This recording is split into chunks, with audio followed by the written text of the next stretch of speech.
조선의 왕실, 그 찬란한 궁궐 안에서 아버지가 자신의 아들을 직접 죽음으로 내몬 충격적인 사건이 벌어졌다는 사실을 믿으실 수 있으시겠습니까? 상상조차 하기 어려운 이 비극적인 이야기는 단순한 왕가의 불화 그 이상을 담고 있습니다. 한 나라의 운명을 짊어진 왕권의 묵직한 무게, 인간으로서 겪어야 했던 처절한 고뇌, 그리고 피할 수 없는 시대적 압박이 복잡하게 얽혀 만들어진 피할 수 없는 비극의 전말이 바로 여기에 있습니다. 오늘 우리는 역사상 가장 잔혹한 미스터리 중 하나로 기록된 영조와 사도세자 부자의 파국, 그 숨겨진 진실을 파헤쳐보려 합니다. 과연 무엇이 한 아버지를 이토록 참혹한 선택으로 내몰았을까요? 그리고 한 아들은 왜 그토록 비극적인 운명을 맞이해야만 했을까요? 조선 왕조 500년 역사 속에서 가장 위대한 군주 중 한 분으로 손꼽히는 영조 임금. 탕평책을 통해 당쟁을 잠재우고 민생을 안정시키며 찬란한 태평성대를 이룩했던 그였지만 한 가지 풀리지 않는 수건이 있었습니다. 바로 왕위를 이을 후계자의 부재였죠. 재위 기간 내내 왕자들의 요절로 마음고생이 심하셨던 영조 임금께는 세자를 낳아 왕실의 대를 잇는 것이 그 무엇보다 간절한 소망이셨을 겁니다. 오랜 기다림 끝에 마침내 39의 나이에 얻게 된 귀한 아들, 그가 바로 훗날 사도세자로 불리게 되는 이선이었습니다. 영조 임금에게 이선의 탄생은 실로 기적과도 같은 일이었을 겁니다. 온 백성 또한 왕실의 오랜 염원이 이루어진 것에 환호하며 세자의 탄생을 진심으로 축복했습니다. 궁궐 안팎에서는 세자의 앞날을 축복하는 잔치가 연일 이어졌고 어린 세자는 그야말로 조선의 모든 희망과 기대를 한몸에 받으며 자라게 되셨죠. 임금의 유일한 적통 아들이자 왕실의 미래를 짊어질 존재였으니 그 기대감은 하늘에 닿을 듯 높았을 겁니다. 영조 임금께서는 세자를 품에 안고 기뻐하시며 더없이 완벽한 왕제로 키워내리라 다짐하셨을 겁니다. 하지만 이 넘치는 기대와 축복 속에는 그림자처럼 드리워진 미묘한 압박감 또한 존재했습니다. 영조 임금은 스스로가 매우 엄격하고 완벽주의적인 성품을 지닌 분이셨습니다. 또한 오랜 세월 우여곡절 끝에 왕위에 오르신 만큼 후계자에 대한 기준은 그 누구보다 높으셨죠. 어린 세자에게는 왕실의 위엄과 학문적 깊이, 그리고 정치적 통찰력까지 왕이 갖춰야 할 모든 덕목이 완벽하게 요구되었습니다. 영조 임금은 세자가 훗날 훌륭한 군주가 되기를 바라며 혹독하리만큼 엄격한 교육과 훈련을 시키셨습니다. 어린 이선은 아버지의 기대에 부응하기 위해 밤낮으로 학문에 매진하고 무예를 익혔지만 그럴수록 아버지의 날카로운 눈빛을 의식하며 늘 긴장 속에 지내야 했습니다. 영조 임금의 눈에는 세자의 모든 행동이 완벽해야 했고 조금의 흐트러짐이라도 보이면 가차없이 질책이 쏟아졌습니다. 이처럼 아버지의 높은 기준과 끊임없는 기대는 어린 세자에게는 감당하기 어려운 무거운 짐으로 다가왔을 겁니다. 세상 모든 이의 축복 속에 태어난 세자였지만 그 내면에는 점차 불안감과 함께 엇갈리는 희망과 우려가 싹트기 시작했던 것이죠. 성장하면서 세자의 기질은 영조 임금의 기대와는 조금씩 다른 방향으로 흘러가기 시작했습니다. 세자는 학문보다는 무예를 좋아하고 때로는 자유분방한 기질을 보이기도 했습니다. 이는 엄격한 영조 임금의 눈에는 용납될 수 없는 모습이었죠. 부자 간의 갈등은 사소한 꾸짖음에서 시작해 점차 깊어지기 시작했습니다. 어전 회의에서는 영조 임금이 세자를 엄하게 꾸짖는 일이 잦아졌고 세자는 그런 아버지의 질책 속에서 정신적으로 큰 고통을 겪게 됩니다. 왕실의 희망이었던 세자는 이제 깊은 고뇌와 함께 점점 더 예측할 수 없는 길로 접어들기 시작합니다. 과연 이 부자의 비극은 어디로 향하게 될까요? 세자의 기질이 학문보다는 무예에 더 이끌리고 때로는 틀에 얽매이지 않는 자유로운 모습을 보였던 것은 어쩌면 자연스러운 일이었을지도 모릅니다. 하지만 완벽주의자였던 영조 임금의 눈에는 이 모든 것이 왕세자로서의 자질 부족으로 비쳤을 테죠. 부자 간의 갈등은 사소한 의견 차이에서 시작해 점차 깊은 골로 변해갔습니다. 어전 회의는 영조 임금이 세자를 엄하게 꾸짖는 질책의 장이 되기 일쑤였고 어린 세자는 그런 아버지의 끊임없는 비난 속에서 헤아릴 수 없는 정신적인 고통을 겪어야만 했습니다. 마치 맑은 물이 탁해지듯 세자의 내면은 불안과 번민으로 점차 어두워져 갔던 거죠. 한나라의 세자로서 아버지의 기대에 부응해야 한다는 압박감은 상상하기 어려울 만큼 무거운 짐이었을 겁니다. 세자는 매일 밤잠 못 이루며 홀로 궁궐을 거닐기도 하고 때로는 알 수 없는 불안감에 휩싸여 괴로워했다고 합니다. 그가 느끼는 고뇌는 단순히 부모 자식 간의 불화를 넘어 왕실의 엄격한 규율과 차가운 정치 현실 속에서 한 인간이 겪어야 했던 처절한 몸부림이었을 겁니다. 이처럼 부자 간의 관계가 어긋나기 시작하자 이를 기회 삼아 세자를 둘러싼 궁중 내 권력 다툼과 당파의 암투는 더욱 은밀하고 치열하게 전개되었죠. 세자를 옹호하는 노론 시파와 그를 반대하는 노론 벽파, 그리고 소론 세력 등 여러 당파는 자신들의 정치적 입지를 강화하기 위해 세자의 문제를 교묘하게 이용했습니다. 어떤 이들은 세자의 기행을 과장하여 영조에게 고했고, 또 어떤 이들은 세자를 옹호하는 척하며 뒤로는 다른 꿍꿍이를 꾸미기도 했습니다. 이처럼 세자는 아버지의 질책과 함께 궁중 내 권력 암투라는 거대한 소용돌이 한가운데에 던져진 셈이었죠. 외부의 이런 압력과 내부의 번민은 세자의 정신을 더욱 피폐하게 만들었고, 결국 그의 행동은 점차 보통 사람으로서는 이해하기 어려운 기이한 모습으로 나타나기 시작했습니다. 세자는 때때로 궁인들을 함부로 대하거나 예측 불가능한 행동을 보이곤 했습니다. 어떤 날은 갑자기 광증을 보이기도 하고, 또 어떤 날은 칼을 들고 궁궐을 배회하여 주변 사람들을 불안하게 만들기도 했죠. 이러한 세자의 기행은 영조 임금에게 더욱 큰 실망과 분노를 안겨주었고, 이는 다시 세자를 향한 더욱 가혹한 질책으로 이어지는 악순환을 반복했습니다. 마치 걷잡을 수 없는 불길처럼 부자 간의 불안은 이제 돌이킬 수 없는 파국을 향해 치닫고 있었던 겁니다.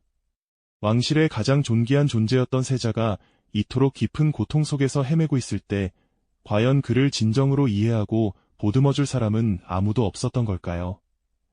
아니면 이미 너무 깊어진 오해와 갈등의 골이 모든 인간적인 연민마저 집어삼켜 버렸던 것일까요? 한때 왕실의 희망이었던 세자는 이제 모두의 우려 속에 점점 더 예측 불가능한 길로 접어들고 있습니다.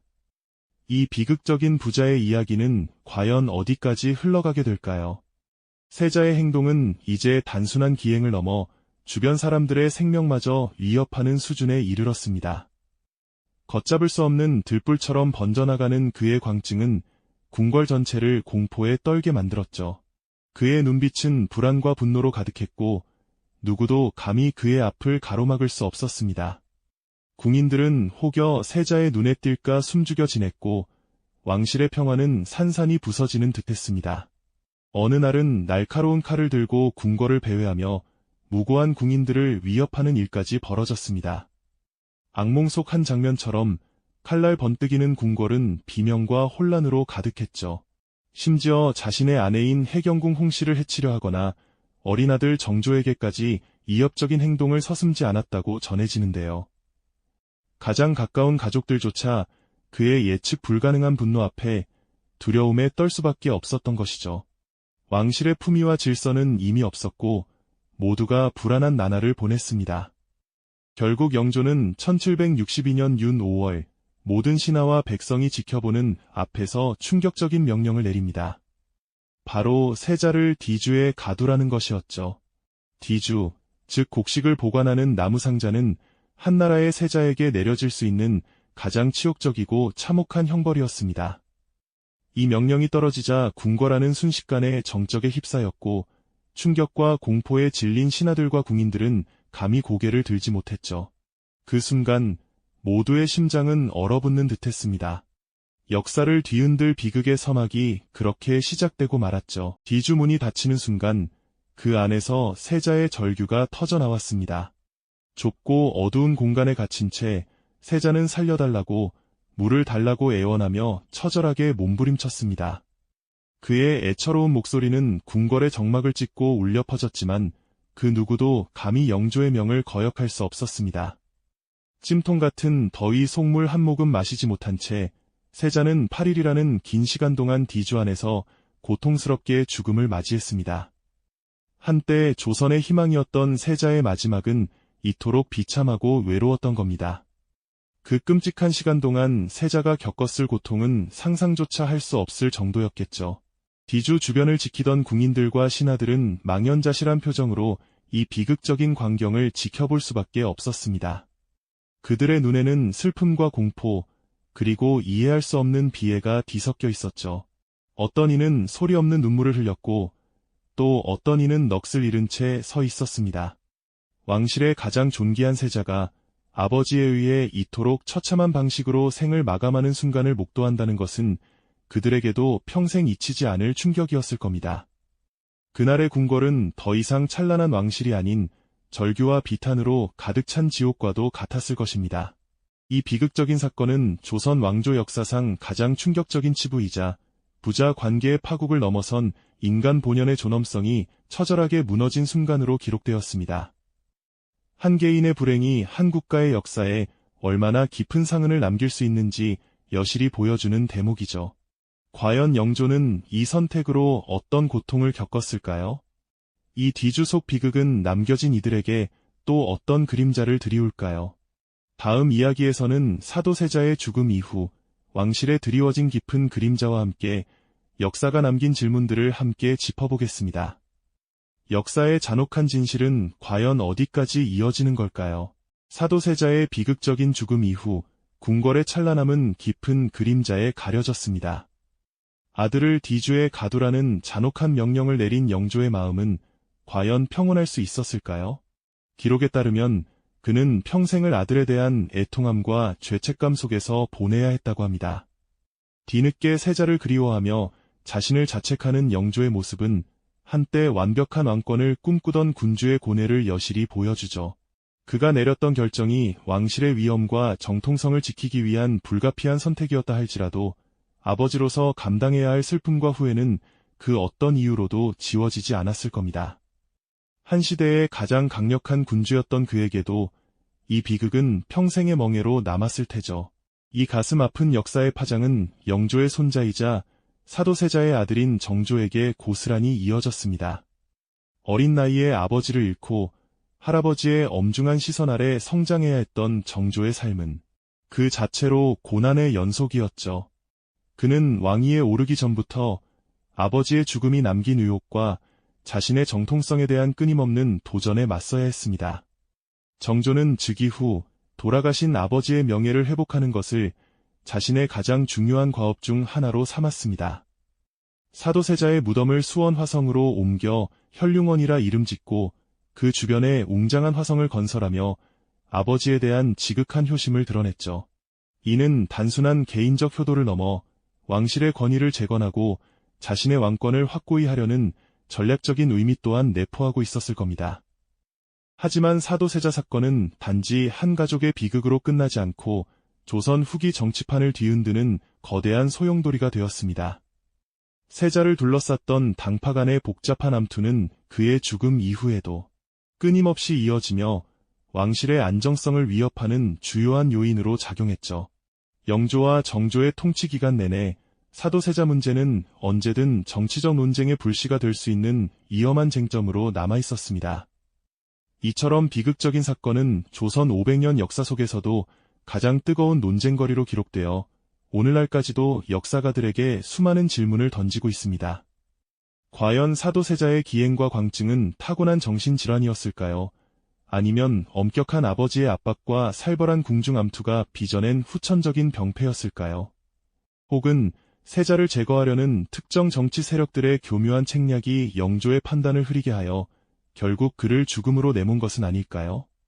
이처럼 수많은 의혹과 가설들이 얽히고 설켜 사건의 진실은 아직도 완벽하게 밝혀지지 않은 채 미스터리로 남아 있습니다. 이 비극적인 이야기는 단순히 한 왕실의 치부를 넘어 권력의 냉혹한 속성과 인간 본연의 연약함, 그리고 시대적 압력이 어떻게 한 개인의 존엄성을 처참하게 유린할 수 있는지를 보여주는 아픈 교훈으로 우리에게 다가옵니다. 역사는 때때로 잔인한 진실을 담고 있지만 그 진실을 직시함으로써 우리는 인간 사회의 복잡한 이면을 이해하고 더 나은 미래를 위한 지혜를 얻게 되는 것이죠. 사도세자의 이야기는 오늘날을 살아가는 우리에게도 깊은 성찰을 요구합니다. 과연 우리는 권력과 욕망 앞에서 인간적인 도리와 윤리적 가치를 지켜낼 수 있을까요? 혹은 타인의 고통과 아픔에 공감하며 그들의 존엄성을 존중하는 마음을 잃지 않을 수 있을까요? 이 이야기는 단순한 과거의 사건이 아니라 현대 사회를 살아가는 우리에게도 끊임없이 질문을 던지는 살아있는 역사입니다.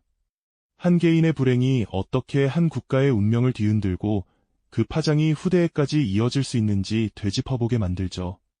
역사의 수많은 페이지 속에는 이처럼 우리가 미처 알지 못했던 충격적인 진실들이 숨어 있습니다. 그 진실들을 탐구할 때마다 우리는 과거를 통해 현재를 깊이 이해하고 다가올 미래를 더욱 현명하게 준비할 수 있는 통찰력을 얻게 되는 것 아닐까요? 이 영상이 도움이 되셨다면 좋아요와 구독 부탁드립니다. 여러분의 응원이 제게 큰 힘이 됩니다. 다음 영상에서도 더 유용한 정보를 공유하겠습니다. 감사합니다.